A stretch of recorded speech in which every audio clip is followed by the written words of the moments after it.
Good morning, good afternoon, good evening, ladies and gentlemen. Welcome once again to our episode. Today I'm going to do the comparison between the ancient time with the modern time. So we're trying to learn from the past, from our ancestors, from past civilizations. So I try to look at the application of the ancient wisdom to modern challenges. I'll go through the ethical living and the sustainability. That will be the first point. So I'll compare the ancient wisdom with the modern application as well, like our modern world. Then I'll go with the second will be the mindfulness and mental health. So I try to see the comparison in our modern world with the ancient, how they lived. Then I'll go with the third point will be on the leadership and governance. Then I'll go on the community and social coherence. Then the fifth one will be like on the education and lifelong learning. Then health and medicine, like we look through the improvement of health and medicine from the ancient and modern world to see if there have been any major changes which you have made or any major mistake. Then try to correct it or try to go back to the root really. Then the seventh one will be based on the spiritual and purpose to give this video purpose. Then I'll give a summary of everything really, try to give a summary of what we learned in this video. So are you ready, ladies and gentlemen? You have to tighten your belt. So let's begin. Let's not waste too much time. So we look at the application of the ancient wisdom to modern challenges. Just as I said, this is our topic today. So I've done the video on the esotericism. I've done the video on different religions, like major religions, Islamic religion, Christianity, Judaism, and Hinduism. So I did the 4 major religions. Then I did some video on esoteric, the Kabbalion, and like hidden and the modern schools, the mystical schools. So it's all about esoteric really. But today we're going to learn from the past and try to see how we can improve our modern world today. So the ancient wisdom encompasses the collective knowledge, spiritual insights, and ethical teachings, and the practical life lessons passed down through generations by various cultures and civilizations. So there have been too many like civilizations to reach here. Like we have the Sumerian civilization, we have the Babylonian, the ancient Egyptian civilization, Greek civilization, the Romans, and now we have the modern civilization. So while modern society is vastly different from the ancient times, the core principles of the ancient wisdom remain relevant and can be applied to address the complexities and challenges of today's world. So that is what we're trying to do. We're trying to sort out, tackle these challenges today and try to learn from the past generations. So we'll start with the first point. So the ethical living and sustainability. So I'll give a comparison of different factors like the ancient wisdom. Then we look at the modern application in today's world. So indigenous practices, like many indigenous cultures lived in harmony with nature, practicing sustainability long before it became a modern concern. So they believed in the interconnectedness of all life and the importance of preserving the environment for future generations. That's what they did for us. But today we're destroying it. Now we have like the global warming and all of that. Then from the same point, we have like the Buddhist teachings as well. So Buddhism emphasizes compassion, mindfulness, and avoidance of harm to living beings, which align with modern ethical practices and sustainability. So in Buddhism, you have to respect plants, animals, and humans as well, considering all of them are living beings. So I think that's when the concept of reincarnation came. Maybe you can be reincarnated as a butterfly or something like that, or a deer. So if you kill a deer, if you eat a deer, maybe you're eating a person or another individual. So in the modern application or modern world, we can see like sustainability and environmental stewardship, how we can improve our environment. So the ancient practices teach us the value of living sustainably.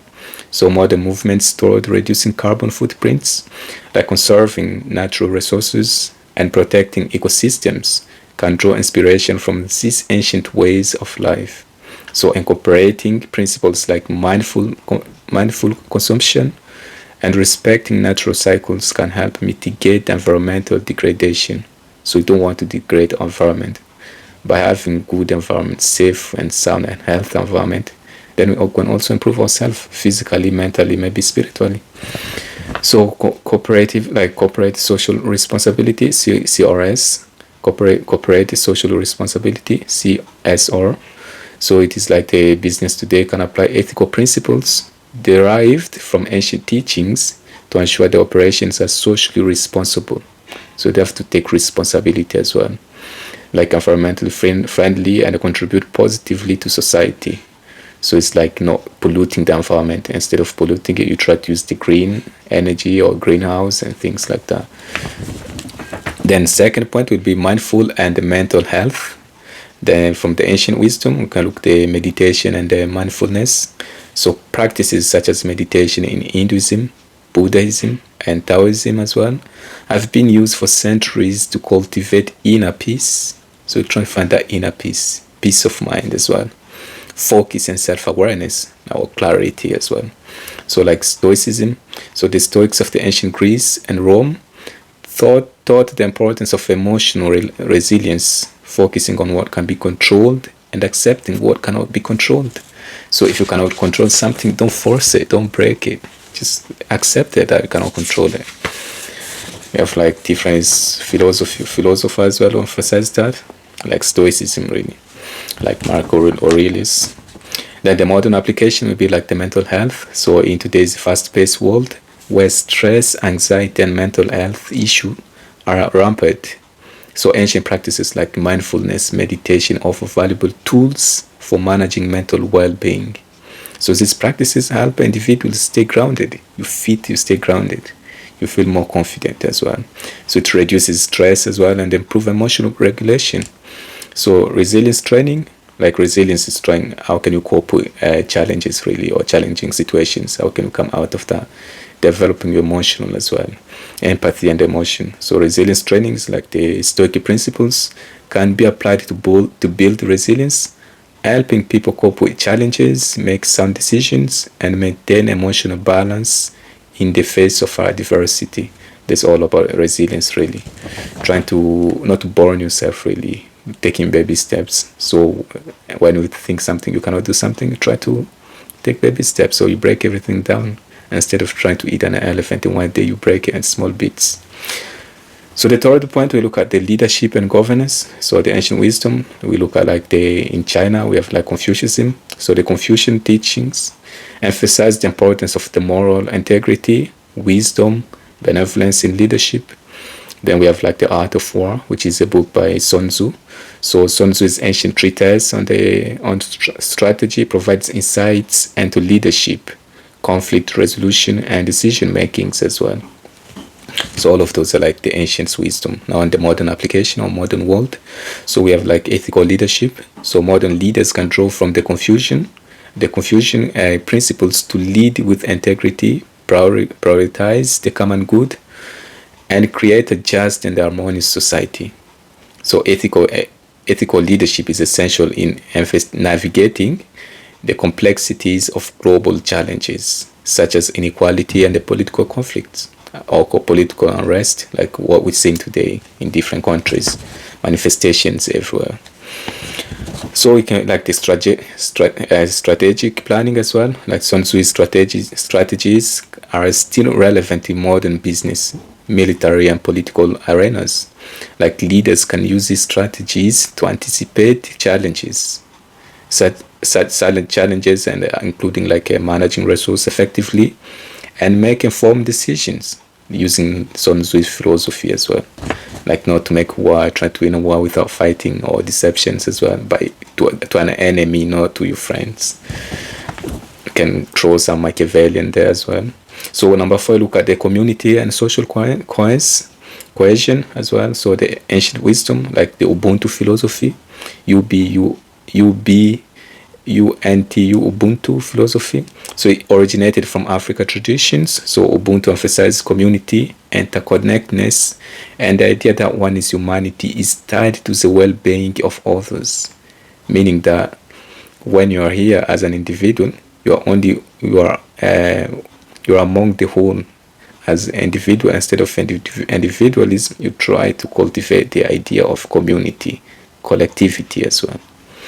So we have like the Greek agoras, like in ancient Greek, agoras serve as centers for community gathering, discussion, and democratic decision making as well. In our modern world, what can we say?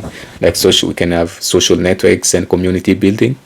Like in an era where social fragmentation and loneliness are increasing, the principles of Ubuntu remind us of the importance of fostering strong community bonds and supporting one another. Instead of trying to create more loneliness or fragmentation, we can try to create strong bonds as well, so we can support one another. Like social platforms, community organizations, and local initiatives can be used to strengthen social cohesion as well. Then we have democratic engagement. Like democratic is trying to bring everyone, to involving everyone really. It's not like dictatorship. Democratic, the voice of the many. The democratic engagement, like the concept of agoras, can inspire modern public spaces and forums where people come together to discuss, debate, and participate in democratic processes. So this promotes civic engagement and it strengthens democracy as well. We cannot keep talking about democracy. We need an education, good foundation, instead of trying to build the house on the sand. So democracy is not the thing, just wake up and then we have democracy. No, you need to educate the population first before they understand the principles of or the laws of democracy or the rules of democracy. You can break the rules, but not the laws. Then the fifth point, we look at the education and lifelong learning, trying to compare the ancient with the modern. So in the ancient wisdom, like Socratic method, so Socrates emphasized the importance of questioning, critical thinking, and dialogue as a tool of learning and discovering truth. Like Socrates asked, what is goodness? What is the meaning of beautiful? What is this? What is that? Kept asking people on questions about themselves and the questions which he didn't know the answers to.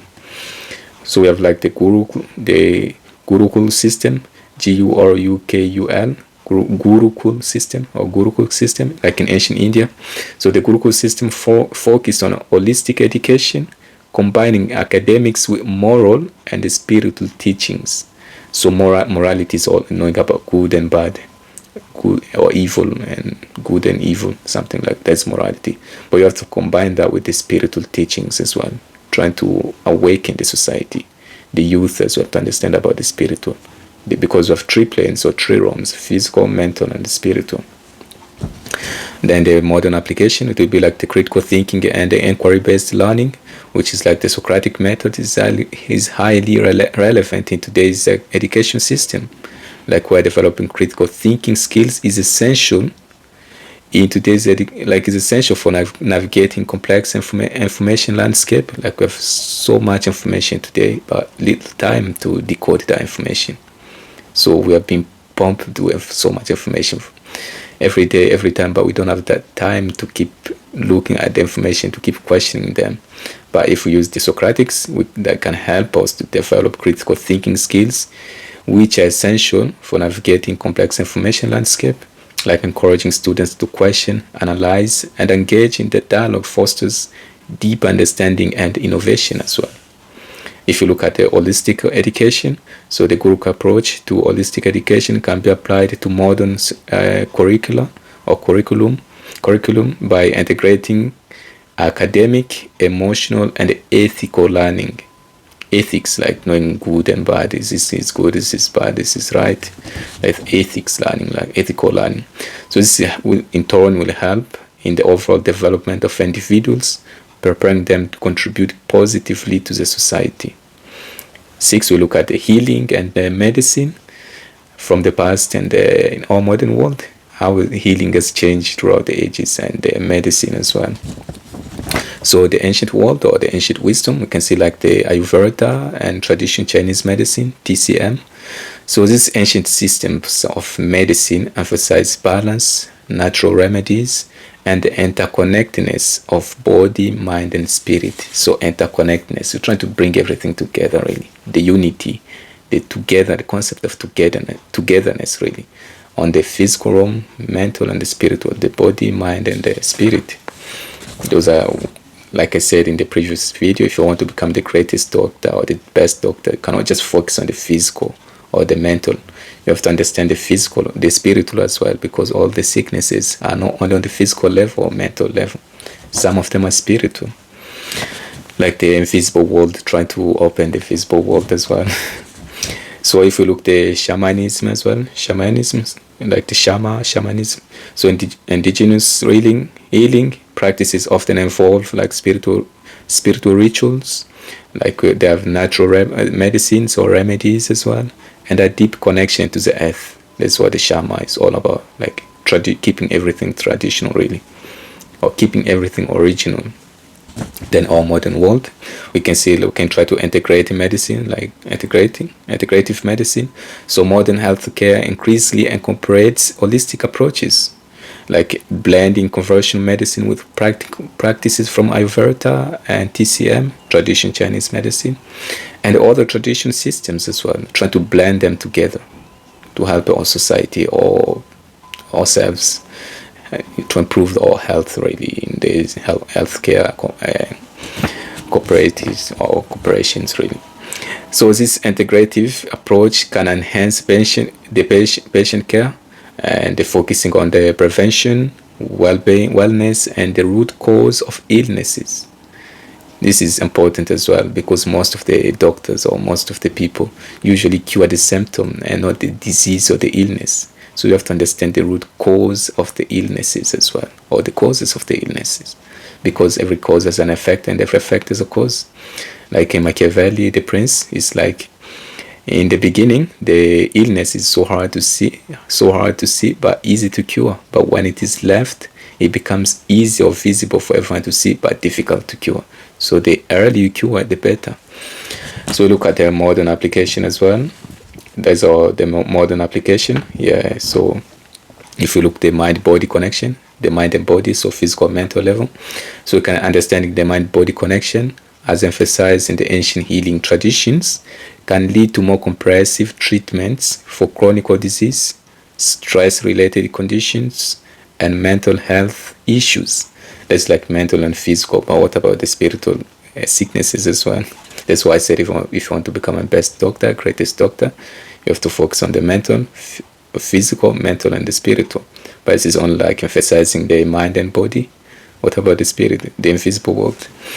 So the 7th point, we look at the spirituality and the purpose. So what is the purpose of all of this really? So I'm trying to bring you back to spirituality, because most of the people in our modern world, we only focus on the physical, the mind and body connection.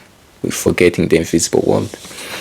So if you look in the ancient world, like the Vedanta and the mysticism, like the ancient spiritual traditions like Vedanta and various mythical paths, explore the nature of the self, the universe, and the search for the higher purpose. In our case, we're not searching for the higher purpose. People don't even know what is their purpose in this world. Or if someone tells you this is the purpose, then you take it without questioning, without examining really yourself, or without searching yourself, searching for the truth or wisdom or philosophy, the search of wisdom. Then we look at the mythology and archetypes.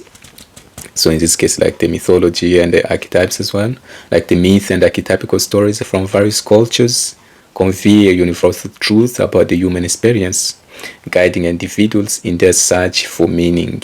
We are all searching for meaning, and the search for meaning, when we search for meaning, we want to understand it. Then after understanding, then we can apply that knowledge. After training, then you apply it. You put in the practical world or the real world application. Then if you look at the modern application, like trying to use the spiritual growth as well. So in a world where many people feel disconnected or lack a sense of purpose, ancient spiritual teaching provide pathway to reconnect. We can look in the ancient, which provide the pathway to reconnect with deeper meaning in life.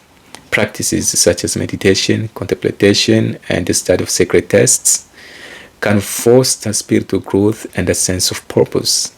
If you look at try to meditate, contemplate, try to ask yourself questions, deeper questions about life. Who am I? What is my purpose? Why am I here? Where are we going after death, after this, after? So try to ask some meaningful questions. That's contemplation, contemplation really. Try to contemplate really about life. Then studying the sacred text as well, like secret text, esoteric text, will help you spiritually, help you to grow spiritually and have a sense of purpose in life. Like psychology and archetypes as well, like Carl Jung's work on archetypes draw directly from the ancient mythology, offering modern psychology tools to understand the subconscious mind instinctive mind or perception, and its influence on behavior. So these archetypes help individuals understand their life stories and roles. This is what you want to understand, your life story and the role in life. Then aiding in personal development and self-actualization or self-realization or self-improvement, really. So what can we say about the ancient time or ancient wisdom with the modern application? Have we gone wrong or be astray from our ancestors? Or are we still following the same path as them? So in the summary, I think the ancient wisdom provides timeless insights that remain highly relevant in addressing the complex challenges of the modern world, like by integrating these teachings into various aspects of contemporary life, from leadership and community building to mental health and sustainability. We can create a more balanced, ethical, and harmonious society. That's what we want. Balanced, ethical, and harmonious society.